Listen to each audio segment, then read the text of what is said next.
18장 1절로 12절입니다. 에레미야 18장 1절로 12절입니다. 우리 교독하겠습니다. 에레미야 18장 1절로 12절입니다. 교독합니다. 여호와께로부터 에레미야에게 임한 말씀에 이르시되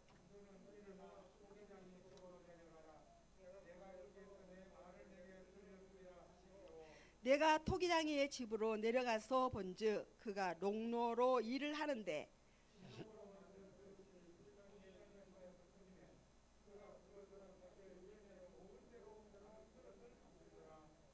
그때 여호와의 말씀이 내게 임하여 이르시되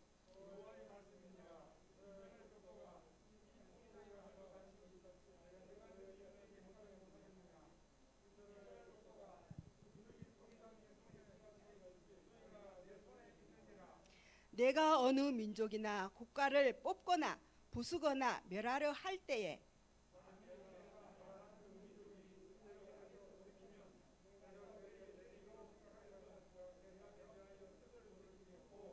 내가 어느 민족이나 국가를 건설하거나 심으려 할 때에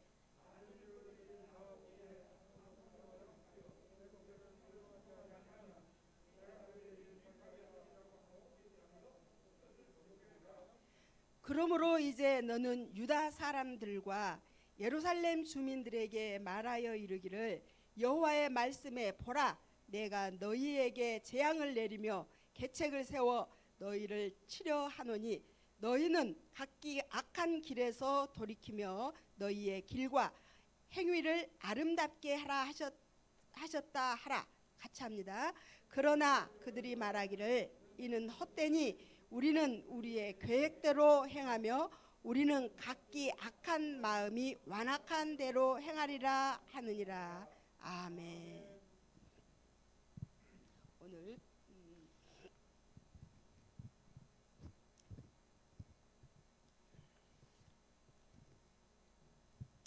대부분 사람들은 구약 성경에서 예언서 다음으로 어려운 것이 왕국 시대에 관한 책이라고 합니다. 등장 인물도 많고 또 복잡하기 때문에 그렇습니다. 이스라엘의 왕국 시대는 사무엘상부터 시작해서 사무엘상, 사무엘하, 열왕기상, 열왕기하, 역대상, 역대하까지 이제 와서 바벨론에 이르러서 이제 포로 생활까지 가는 그 과정을 얘기합니다. 제가 신대원 다닐 때에 제일 난감하고 어려웠던 것이 이 연대 숫자에 외우는 것이 참 어려웠어요. 몇 년 몇 월부터 뭘 했다는 그 연대 외우기가 참 어려웠는데 내가 내 스스로 나만이 외울 수 있는 비법을 알아냈습니다. 그래서 BC 천공 50년부터 시작해서 천공 50년 사울 왕이 이스라엘의 초대 왕이 되는 거죠. 몇 년을 통치했냐? 40년을 통치했습니다. 그리고 2대 다윗 왕이 40년을 통치했습니다. 그다음 3대 솔로몬 왕이 40년을 통치했습니다. 그러면 120년이죠. 그때 르호보암 솔로몬의 아들 르호보암 시대 때 북이스라엘과 남유다가 분열이 됩니다. 그 시점에 대해서 BC 몇 년도에 분열이 되어 있는가 그거가 암기가 잘 안 되는 거예요. 그래서 저는 9시 30분 이렇게 외웠습니다. 9시 30분. 9시 30분이면 뭐 우리 성도 여러분들은 무슨 9시 30분이 뭐지? 이렇게 의아할 거예요. 그렇지만 제가 제일 쉽게 외울 수 있는 것 9시 30분 우리 유년주일학교 예배 시간입니다. 9시 30분 930년 BC 930년에 북이스라엘과 남유다가 분열이 됩니다. 이 시점이 아주 중요합니다. 그다음 이제 이스라엘이 208년 동안 존속을 하다가 아수르 나라라는 나라에 멸망을 합니다. 북이스라엘이 멸망을 합니다. 그 시기가 언제냐? 722년입니다. 722년 그는 예전에 제가 타고 다니던 자동차 뒷 번호입니다. 자동차 뒷 번호가 722. 그래서 그거를 722 하면은 제가 안 잊어버리더라고요. 그래서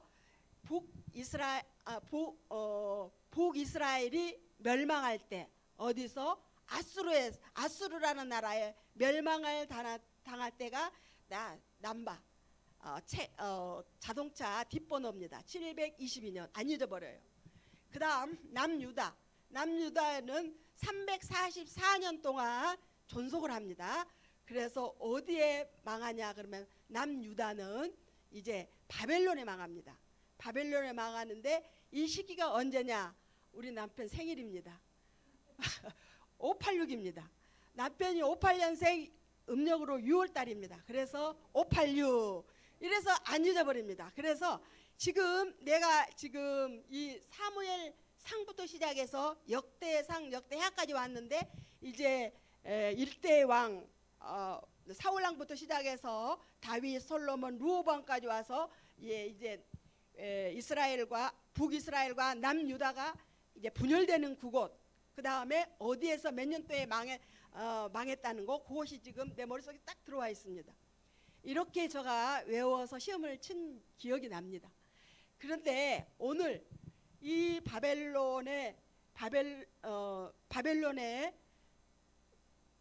남유다가 바벨론에 망해서 지금 포로 생활을 70년 동안 합니다. 포로 생활을 70년 동안 하는데 그 사이에 이때에 오늘 본문이 이때에 나옵니다. 이때에 이제 나오는데 여기서 지금 에레미야가 나옵니다. 에레미야 선지자는 이 선지자가 살던 이 시기가 아주 풍전등화처럼 참 이제 바람 앞에 등불처럼 아주 어려운 시기였습니다. 이 시기에 하나님께서 에레미야를 부르십니다. 그래서 하나님께서 이 에레미야 선지자를 부르는데 내가 너를 어머니 뱃속에서부터서 너를 보았고 또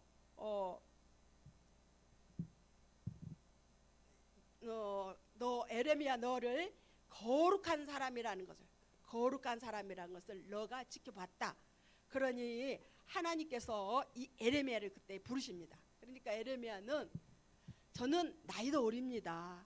나는 말도 잘 못합니다. 하면서 거절을 하죠.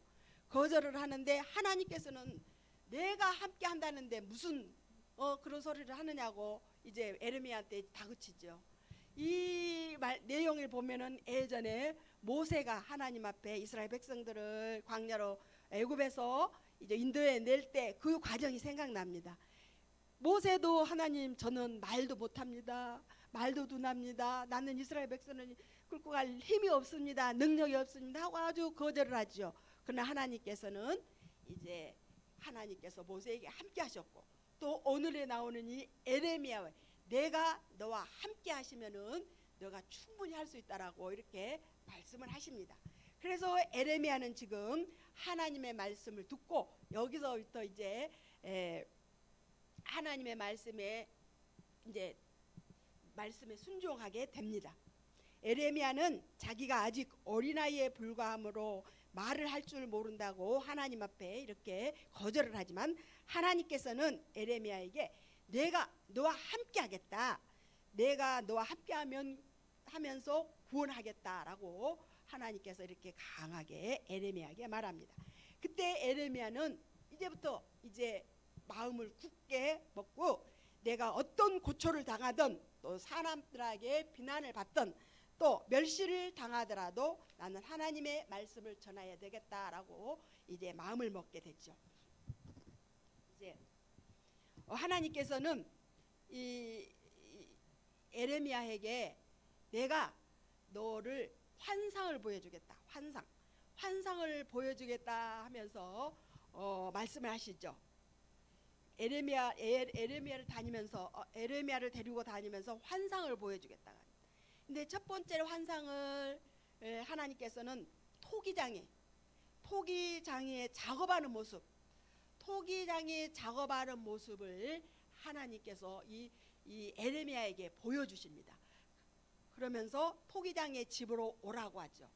그래서 이 에레미야는 토기장의 집에를 가게 됩니다. 그때 하나님께서 이 에레미야에게 토기장이가 지금 무엇을 하고 있는지를 잘 보라고 하죠. 그랬을 때 에레미야가 지금 토기장이 하는 모습을 다 보고 있습니다. 그런데 토기장이가 하는 일이 뭡니까? 토기장이가 하는 일, 본문에 보니까 하나님의 주권과 또 하나님의 주권과 나라를 다스리는 흥망성쇠는 모두 다 하나님의 주권 아래 있다는 것을 말씀해 주고 있습니다. 거기서 하나님은 에레미야에게 이렇게 말하죠. 토기장이 집에 가서 토기장이가 본문에 보니까 농노라는 말이 나오죠. 농노는 뭐냐면은 두 개의 돌을 이제 맷돌처럼 생기는 그 두 개의 돌이라는 뜻이고, 또 농노라는 말은 둥근 것을 만들 때 쓰는 그러니까 도구로 물레를 가리킵니다. 물레. 그러니까 토기를 굽는 만드는 이렇게 둥그렇게 된 그런 거를 얘기하는 것 같아요. 농로 위에 진흙이 돌아가는데 토기장이가 손을 잘 놀리면 둥근 토기가 만들어지고, 또 그렇지 않을 때는 망가뜨리기도 하고 토기장이 마음대로 하는 거예요. 또 이제 크게 만들어다가도 또 적게 만들 수도 있고, 또 토기장이 마음대로 이렇게 흙을 가지고 또 토기를 만드는 거죠. 그 모습을 지금 에레미야가 보고 있습니다. 진흙이 뭉개질 수도 있고, 토기장이는 진흙을 버리지 않고 자기의 생각에 좋은 대로 다른 것을 또 만들 수도 있고, 이렇게 자유자재로 이렇게 토기장이가 그 토기를 만드는 과정을 쭉 보면서 이곳에서 에레미야에게 이곳에서 무엇을 느끼느냐라고 보고 있죠. 무엇을 느끼는가? 토기장이가 토기를 만드는 이 광경을 보고 무엇을 느끼는가? 곧 하나님께서는 이 토기장이 같이 하나님께서 이스라엘 백성들을 만지고 계신다는 것을 보여주고 있습니다. 하나님이 에레미야에게 토기장의 모습을 보여주면서 토기장에 작업하는 모습에서 하나님의 말씀하실 내용이 담겨 있다라는 것을 말씀합니다. 분명히 알아듣기 쉬운 말씀으로 준비됐습니다. 지금 토기장의 모습에서 깨달을 수 있도록 하나님께서 이렇게 말씀하신 거죠. 두 번째는 나라와 민족을 소유하시는 하나님에 대해서 말씀합니다. 하나님이 에레미야에게 말씀하셨습니다. 토기장이가 진흙을 만지고 있는 것처럼 하나님이 이스라엘 백성을 만지고 계신다는 것입니다. 그 민족은 하나님의 손에 있습니다. 하나님이 나라와 민족을 소유하십니다. 하나님이 그 민족을 마음대로 하실 수 있습니다.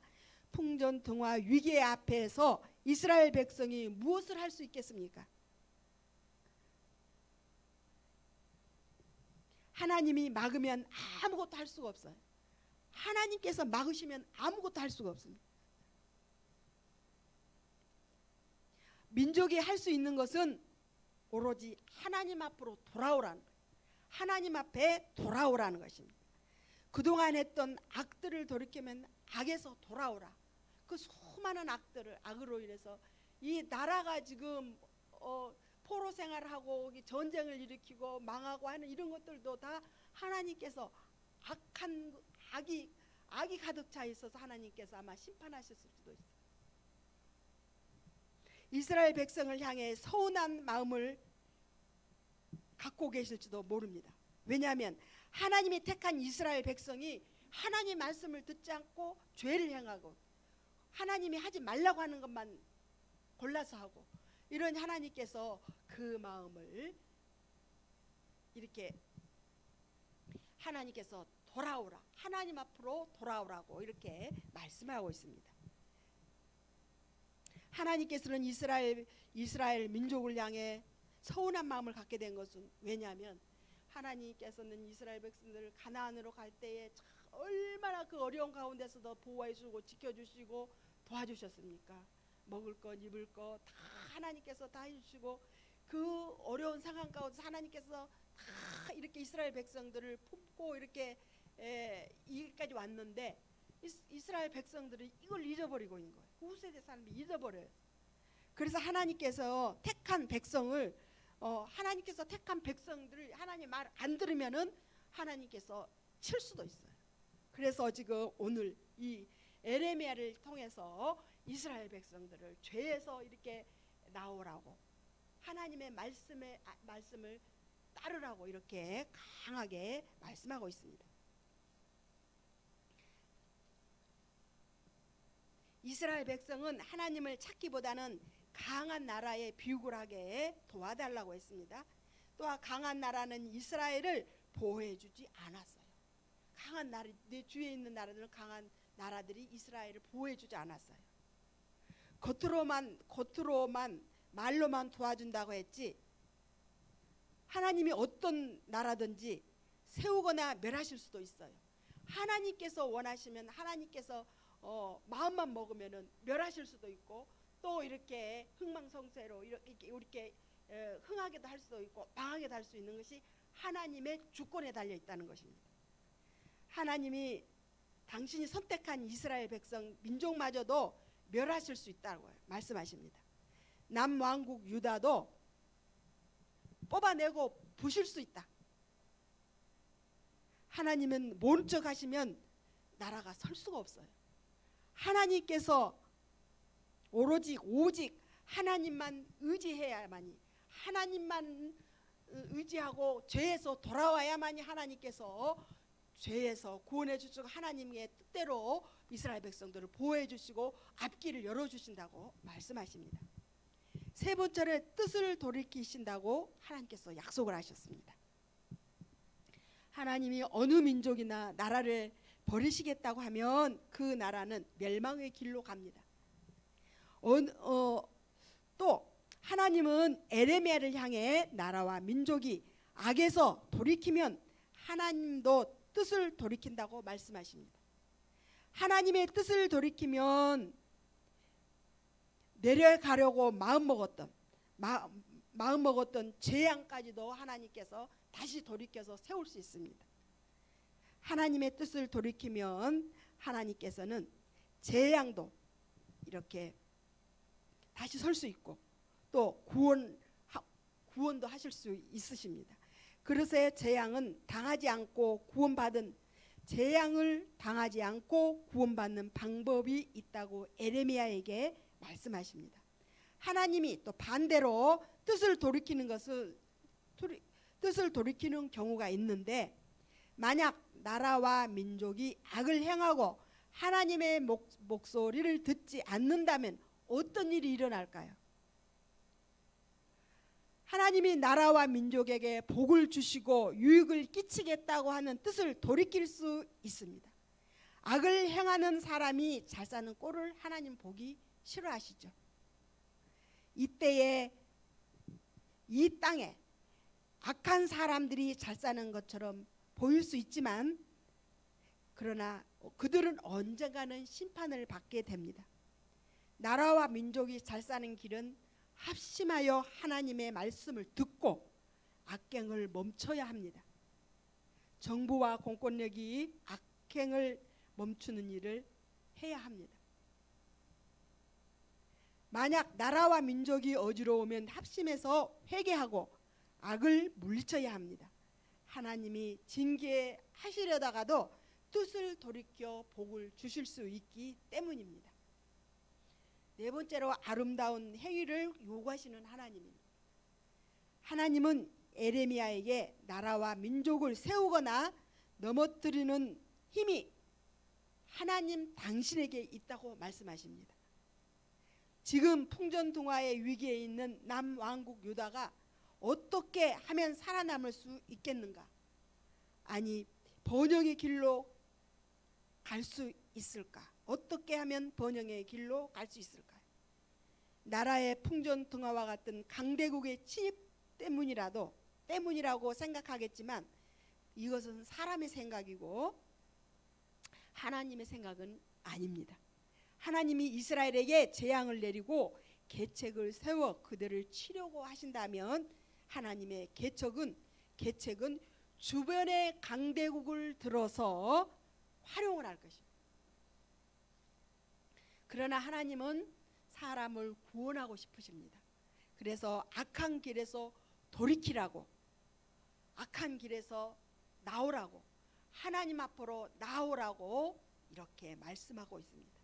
악행을 멈추고 선을 행해야 한다고, 힘들고 어려운 사람들을 도와주고 서로서로 협력하라고 이렇게 말씀하십니다. 하나님의 말씀을 듣고 하나님의 뜻을 이웃에게 행해야 합니다. 그들의 길과 행위를 아름답게 해야 합니다. 삶의 방향 또한 나라의 방향을 하나님께 두어야 합니다. 하나님이 왜 이렇게 촉구하실까요? 그 백성들을 사랑하기 때문입니다. 그런데 사람들은 하나님의 사랑을 외면합니다. 오히려 몽리를 부립니다. 12절에 보니까 사람들의 말을 보면 이는 헛되니 우리는 우리의 계획대로 무슨 말을 못하고 우리의 계획대로 행하며 우리는 각기 악한 마음이 완악한 대로 행하리라. 이 사람들은 지금 마음이 강팍해져 있어요. 그래서 우리는 우리 마음대로 하겠다, 하나님의 뜻에 따르지 않겠다 하고 지금 하나님 앞 반항을 합니다. 우리는 우리의 계획대로 행하며 우리는 각기 악한 마음대로 완악한 대로 행하리라. 망하고 싶으면 무슨 말을 못하겠습니까? 죽고 싶으면 무슨 짓을 못하겠습니까? 이 사람들은 지금 하나님의 말씀을 거역하고 하나님 말에 지금 대항하고 있는 거죠. 하나님께서는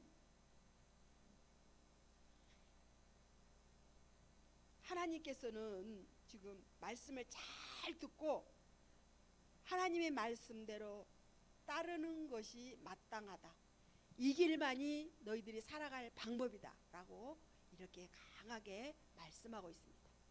오늘 이렇게 에레미야에게 하나님께서 토기장이를 통해서, 토기장이의 모습을 통해서 하나님께서 이스라엘 백성들을 만지고 계신다는 것을 이 에레미야에게 다 보여주면서 그 백성, 죄된 백성들 하나님 품으로 돌아오기를 간절히 소망하고 있습니다. 그래서 이스라엘 백성들, 하나님께서 그 이스라엘 백성들을 보호하고 이스라엘 백성들이 잘되게 하기를 하나님께서는 원하셨기 때문에 이들을 에레미야를 통해서 이스라엘 백성들을 이제 하나님 품으로 돌아올 것을 촉구하고 있는 것입니다.